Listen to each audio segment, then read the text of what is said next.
Hi, everybody, and welcome back to another episode of the Yes She Can project. I am so happy to be joined by the gorgeous Akua. Hello, Akua. Hi everyone, how you doing? I'm so pleased to be speaking to Michelle. It's been like a long time coming, and it's just going to be literally a conversation between friends. Yeah, definitely. Well, we met. We've known each other 2 years now. We met when we were both winners at the Rising Stars, the We Are the City Rising Stars. And honestly, like literally, to watch the last 2 years that you've been through is just insane. That I'm so pleased to be speaking to you. Yeah, no, same here. It's been kind of like a really nice journey because even though we may not talk as much, we kind of still keep in contact and kind of Mhm. follow champion and kind of cheer each other on from a distance. So it's been Yeah. really nice. Yeah. Definitely. Currently you are a senior analyst at the London Stock Exchange Group, but you're a huge advocate for women's safety, for women in tech, for Black women in tech, and you highlight so many different issues, and you're a big, big champion for lots of different things, aren't you, Akua? You seem to you're just here, there, and everywhere currently, aren't you? Yeah, no, I do get that comment, gosh, you're everywhere. But yeah, no, I just think it kind of stems from a lot of my passions, and Okay. it's kind of weird. I always say like I'm a person that's a quadrant, so there's so many different things that I'm passionate about in different areas, and it fits together kind of in four different spaces. So it's kind of like a Yeah. butterfly and their wings. So it's like top half on each side and the Oh, bottom half. Yeah. oh, I love that. So talk to me about like a young Akua. Like, what were her dreams and aspirations? Oh my God, that's going way back without showing my age. But I would say when I was growing up as a kid, I was really creative. So I liked drawing. I was doodling at work quite a bit at school. Sorry, not work. I was doodling quite a bit, but I liked drawing. So I liked being creative. But I remember drawing things like The Simpsons because I, Oh, I wow. remember watching it so much as a child. So it's always drawing like the whole family, especially Bart and Lisa, because it just reminded me of like that adolescent child behaving because at times they were naughty, they were cheeky with their parents. So that Oh, kind of reminded me of my home setup as well. And also I remember Hello Kitty as well and yeah. doing even as I got older and into secondary school years, I designed a Hello Kitty clock and made it out of wood. And I remember painting it and doing it, glossing it over, adding on the other components to make an actual working clock. And so Oh my I was gosh. always really creative. And then at home, I was always like fixing something around the house with a toolkit. So I knew that Okay. I'd always be quite practical.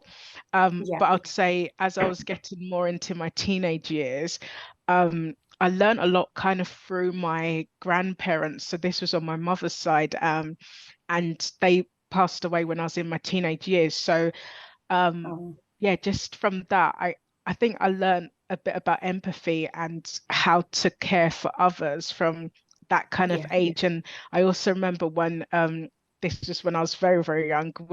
Myself and my sister, my mum, we was in Ghana where my family are from, and I remember us being given like six kittens, but we couldn't keep them, so we had to give them away to neighbors. Yeah, just because we was gonna like stay in London permanently, so it was kind of Right. like we had to leave them with a family, friends, and everything, and or give them away to neighbors as a gift. So Oh, I just remember that was like the nurturing type because I even remember my favorite one out of the six of them was a tabby kitten because there was one that was like black fur and then white on the middle and things like that. But I mhm. always remember the tabby cats. So like even when I've had friends that have Oh, had tabby cats like later on, that's mhm. why I love the tabby cats because of that, and also Bengal kittens because of the Yeah, fur they're and gorgeous. everything. So they're so cute. And then yeah, like I kind of remember probably when I was maybe 15, 16, I thought about becoming a doctor, but specifically a pediatrician, because I don't Okay. know.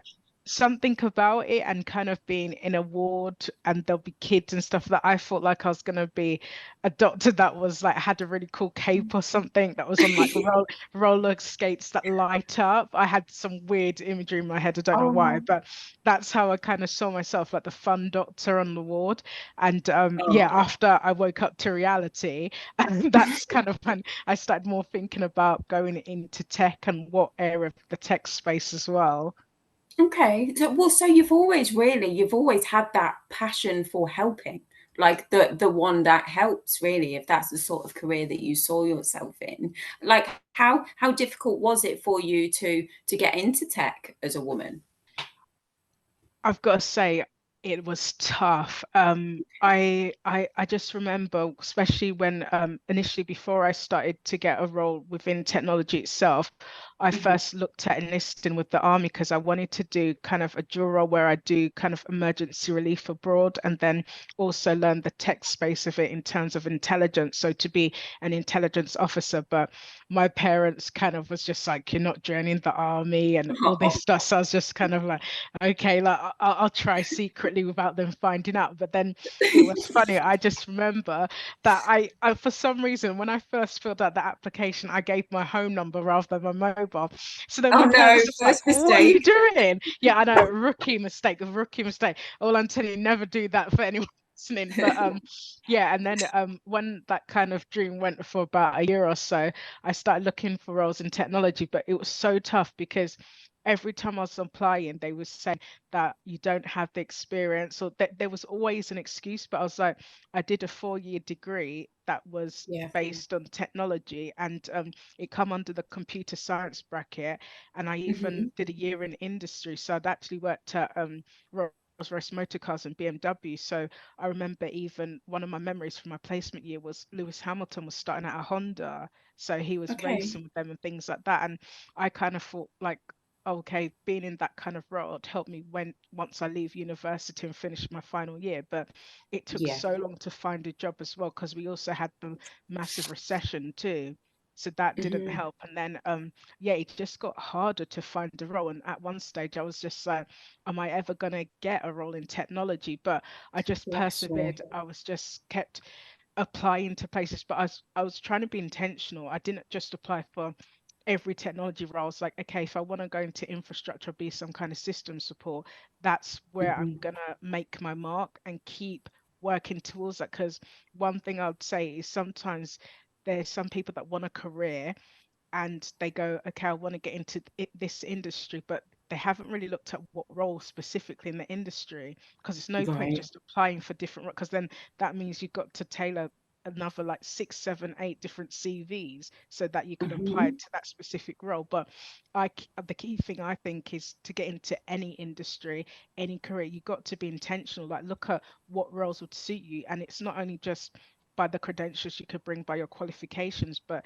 Hmm. your skill sets. Think about both your strengths and weaknesses, what fits into that kind of environment. Yeah. Because let's say someone that could be more empathetic or more have certain skills like that focuses on data, you might think of more of an analyst role.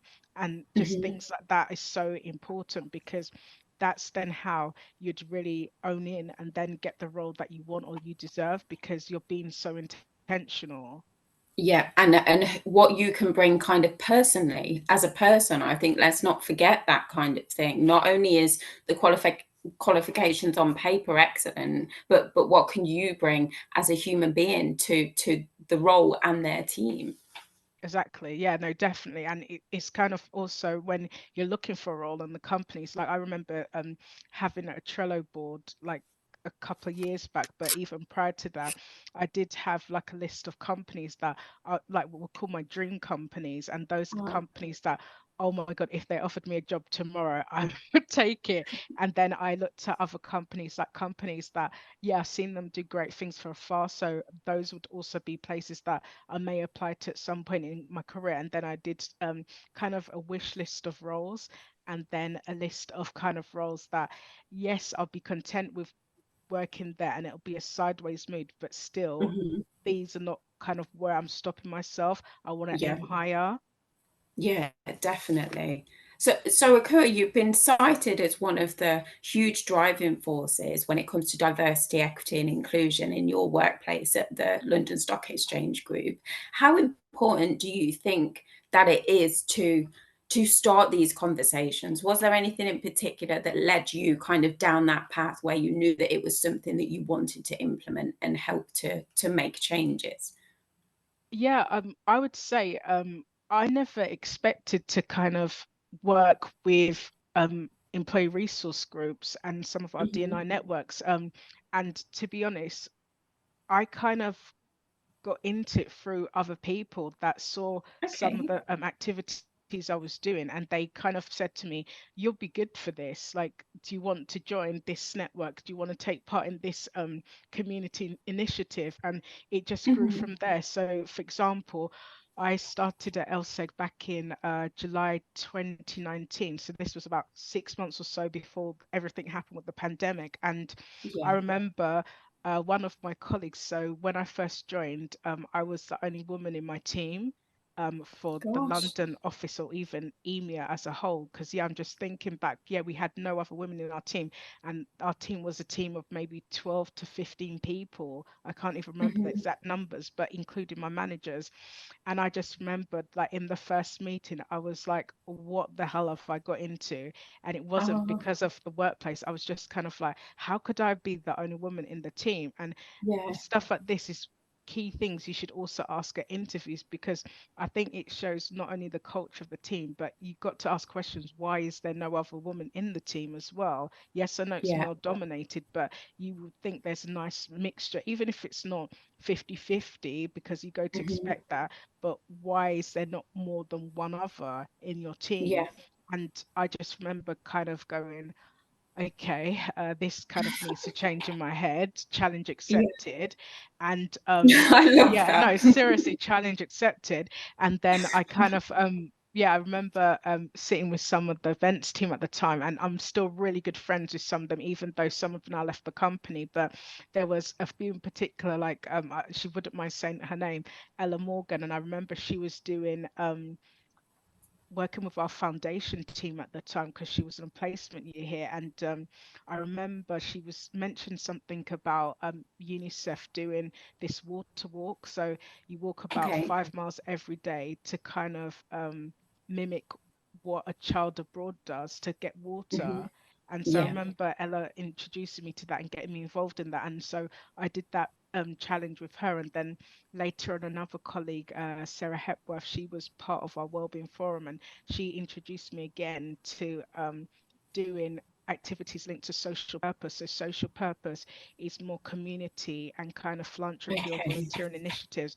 And then from then, I just got involved in different activities. So I joined the Women's Network, I joined the UK Charity Committee, and then I was Gosh. doing, yeah, other activities. So I then started arranging small things such as like walks at Christmas, charity Small donations, things, she small says. Oh, small just things. I small know. things. And then like I'm getting involved in Macmillan Coffee Mornings, and I've been doing that consistently from kind of later in the year from when I joined to now, and then only up Wow. until, was it 2020, late 2020 to 2021, I then decided to kind of work on this initiative to donate IT equipment to children charities, communities all over, because Amazing. of yeah, how I kind of got into it was, I remember one of my managers mentioned to me that he'd done this document about giving some items to charity or something like that, but then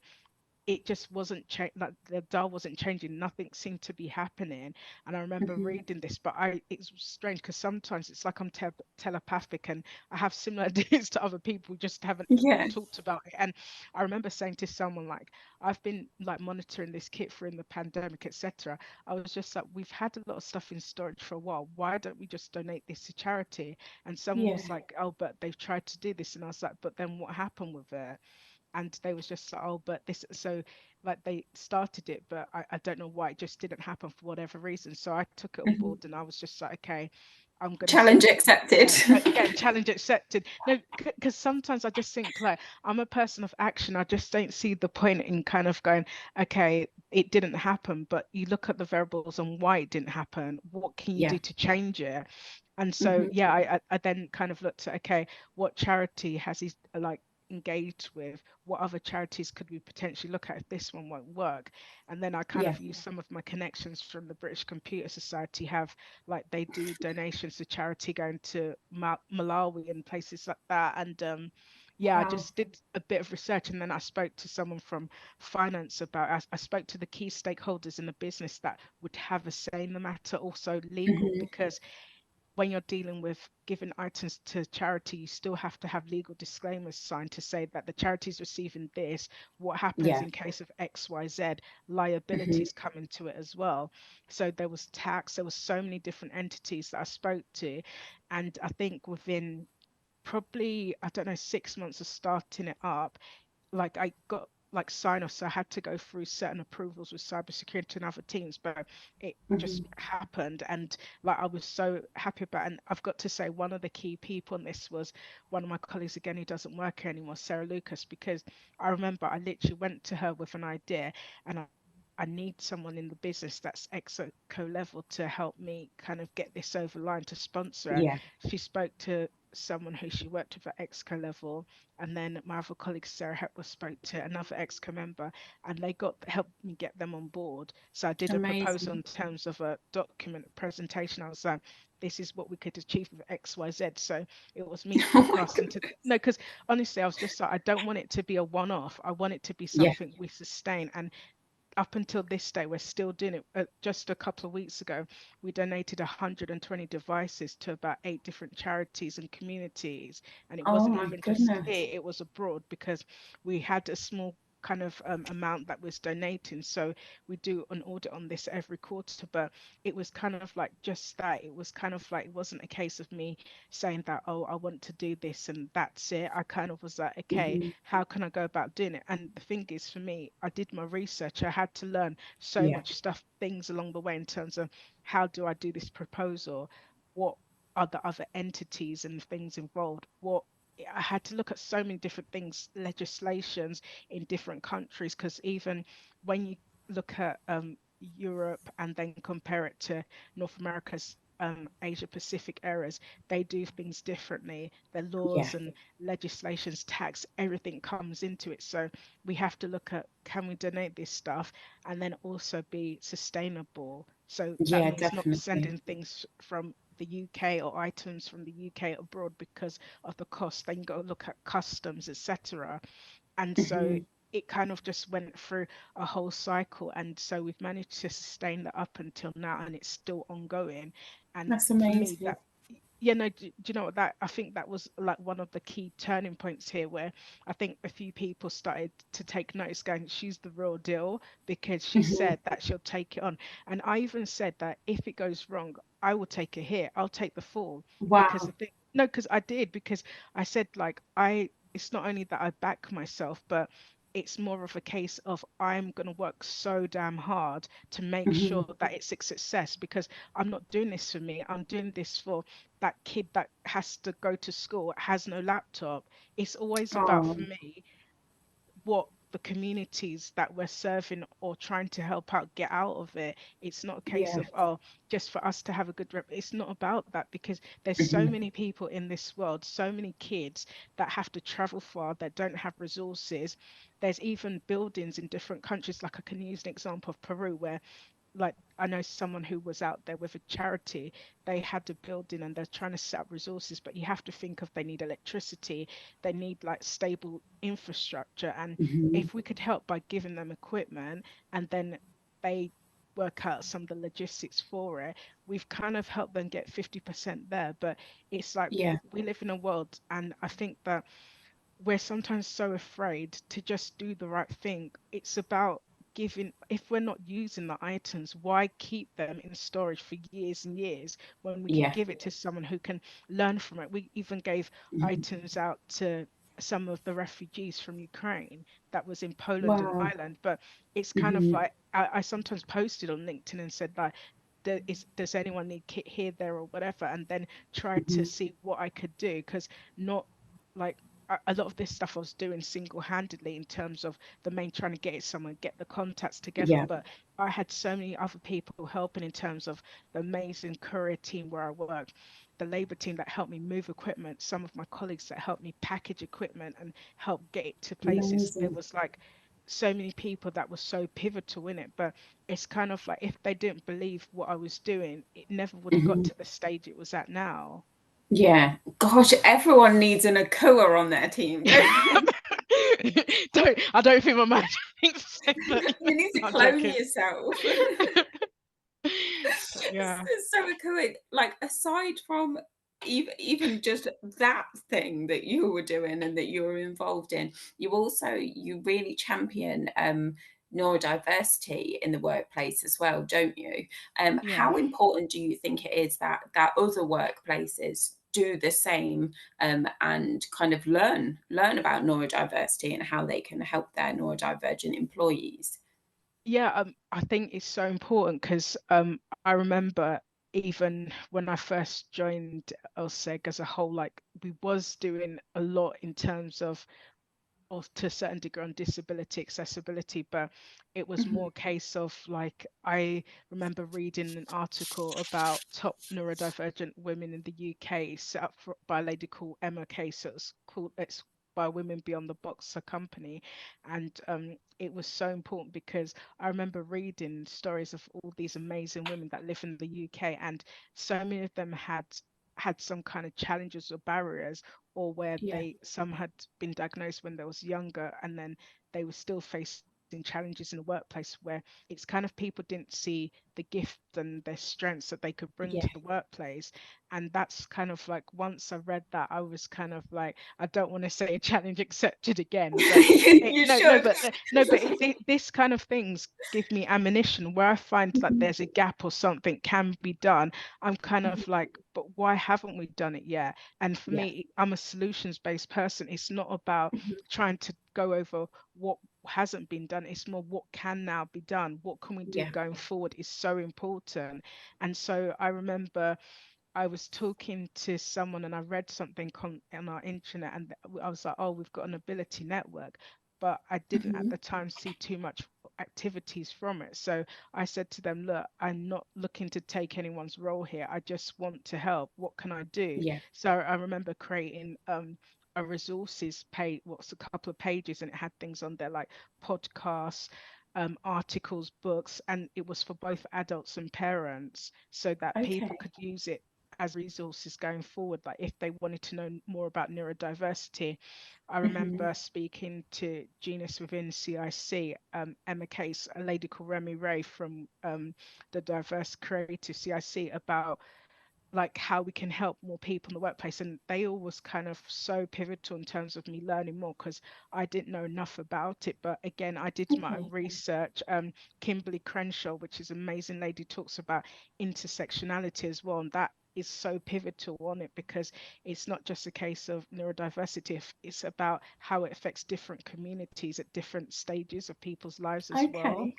That And sounds some, really interesting. yeah, no, because like because Kimberly talks a lot about intersectionality as a whole, but even in terms of neurodiversity, because it's across different streams, where it's from Tourette's, it's from autism, and as well as Asperger's, it's dyslexia, dyspraxia, ADHD, Yeah. Tourette's, I think I said already, and there's a few more as well. And it's so important because if an individual, is kind of how they learn to process things and how they are processing things. So if an individual's neurodivergent, it's kind of like them learning about like how to kind of work to their strengths. And also it's so important for the workplace as well, because let's say for instance, sometimes I write Yeah. a document, and I can disclose to you all that I have dyslexia and ADHD, and I didn't find out about this until during the pandemic. So I had like Okay. 12 exams coming up. I had so much to unpack and learn myself. And so rather than Yeah. kind of rest on it, I was like, okay, I'm going to get a neurodivergent coach. And I got one from a Oh really my great, gosh. yeah, no, seriously, I got one from a really great organization, which is a shame because because of funding, they're no longer existing at the moment. Oh, So and this is the thing, that's why we need to, as individuals, talk about things, because there's some companies or organizations, and some are non-profit or company interests, and they're just disbanding because of lack of funding, mhm. things like this. But people don't understand that help and support they give people is just phenomenal. And for me personally, they don't get enough people like champion what they do in public, and they Yeah, need to, because they're doing so much great work. And unfortunately, when you don't get funding for things, it's kind of like that's what happens, because you got to pay the yeah, bills. And it's such a shame, because personally they helped me, and like the a coach that I had, she taught me methods to learn better, like from mind map visual learning, which really helped me kind of remember terms. Because in tech, when you're doing some exams, there's some mathematics element of it, but yeah. there's other elements where some bits can be a lot of text or diagrams, especially like the networking concepts inside that side of things. And the maths bit comes into work, like connecting the dots with ports, or even setting up certain switches and things like that. So there's some Mhm. areas where you have to remember certain formulas, etc. And she just showed me a way to remember it.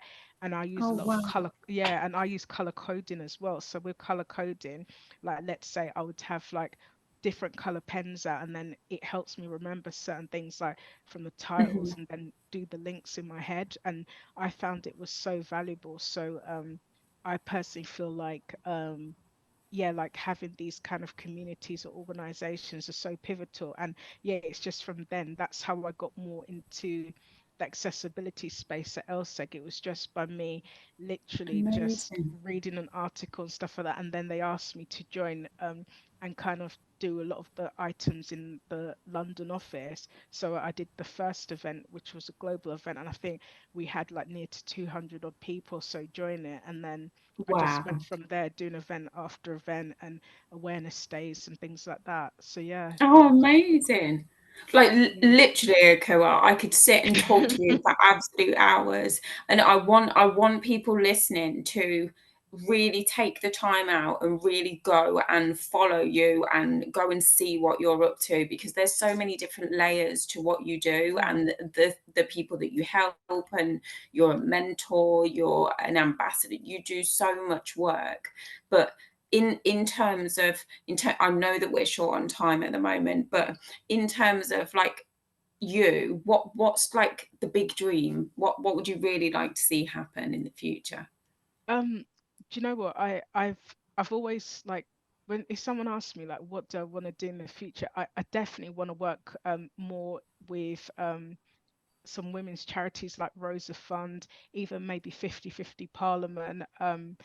And I just want to make sure that even if I was to leave LSEG in the future for whatever reason, I Mhm. personally, like some of the stuff I've done, I would hope that people continue to do it, because I set the Oh, foundations. No, because that's the thing, you're like so amazing. no, but honestly, it's like I don't like doing stuff just as a one-off. I want to set foundations for stuff for other people to Yeah. continue, because it's not always the same person that has to do stuff. You want to pass on the baton to someone else. And Mhm. it's kind of like the concept of rising stars. Vanessa's like Yeah. giving all these incredible women, men for because of the gender balance awards part, like a platform to shine. And you should be able to pass the baton and bring people on your journey. And that's what I try to do. Yeah. Like even one person I was mentoring about 2 years ago now, she's gone on strides, like where she even set up her own kind of CSR group at work, and she's Wow. moved roles and got promoted. But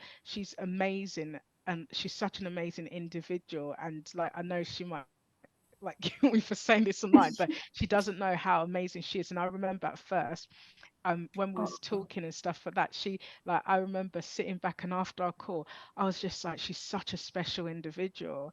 And it's just like the Oh, and I way bet she no, feels exactly the same no, about no, you as no, we do. honestly, it's the way she just carries herself, and just like our conversations. And at first, because we're still both quite introverted, we was like, Mhm. it took a while to get to know each other and then build up that rapport. But when we did, we had some calls where we was just laughing so much, because we Oh. developed such, and I still keep in contact with her now. I told her she's my legal person for life, to be honest. But but apart from that, yeah, no, she's such an amazing individual. And even other people that I've mentored, or sometimes students that reach out to me, so many of them are so incredible. But one thing I want people to take away is, please give people opportunities. Please give people resources and chances to shine, because in this world, it's so far and few in between where people can really get someone that believes in them. And I think it's so important. Just give people a chance. People took a chance on me. They took a chance on you. They, like, in organizations, please, like, even if you feel like that person is kind of like 60-65% there, let them come in and make up the extra, because they can do it.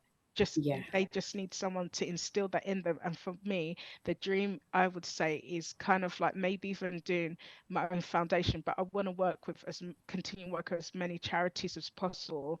And Yeah. even like some of the charities that I've worked with abroad, I'd love to visit them, because I don't get a Oh, chance to. No, yeah. honestly, like a lot of charities Because that I you're work so with. busy. Yeah, I don't get to actually sometimes go and see the impact and what some of the work that some of me, my friends and colleagues do is like, Yeah. because yeah, I'm just trying to busy organizing the next one and stuff like that. And that's what I've tried to be more intentional about this year, like when we're looking at other charities to partner with, stuff like that, actually going and seeing what they're doing in Yeah. person, and then feeding that back, writing an article or something, just so that it puts like a light on them. And we did it with the Yeah. buddy bag, where it this gives out like bags to like mothers and babies and things like that. And it was something that I've never experienced before, and I found it out through a really good friend of mine, Laura Brown. And it was amazing, because everyone that did it was like so choked up afterwards, because they was just like, oh my god, like, where did you and I was like, it was my friend.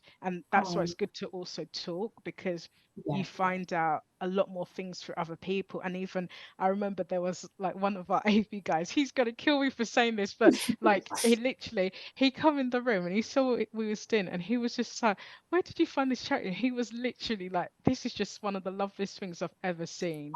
And he Oh, got so like choked.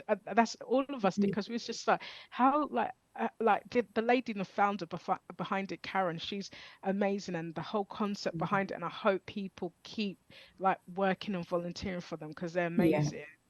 Oh, Akua, you're leaving a legacy. You really are. That's Yeah. that's what your work is leading towards. I think it's absolutely incredible. I feel honestly privileged and honored to know you and have watched your journey for the past 2 years. And I cannot wait to see what happens next for you. And I'll be cheering you on along the way with my pom-poms.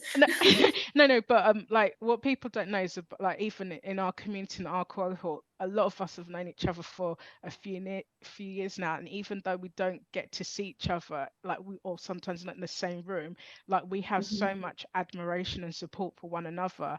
And mhm, that's kind of like what helps with all the stuff we all do, because it takes a community. Sometimes like it could be tough days, but when you see like someone like yourself, Michelle, or Lee, or Lawrence, Caitlin's, Bammy's, Bull, and some of the others, Ria, Avi, for mhm. instance, who's now like 16, can't believe it, mind blowing. It's like doing amazing things. You just want to keep supporting each other and just be like, yes, I'm so proud of you. Because, like, yeah, Definitely. Oh, it's been so wonderful to chat to you, Akua. yeah, And you yeah, too. it could have been for more hours. It's such a shame. But I know we shouldn't leave it too long, no. but yeah, But thank you for coming on. And yeah, I shall speak to you very soon. no worries at all. But it's lovely chatting to you. Thank you. You too.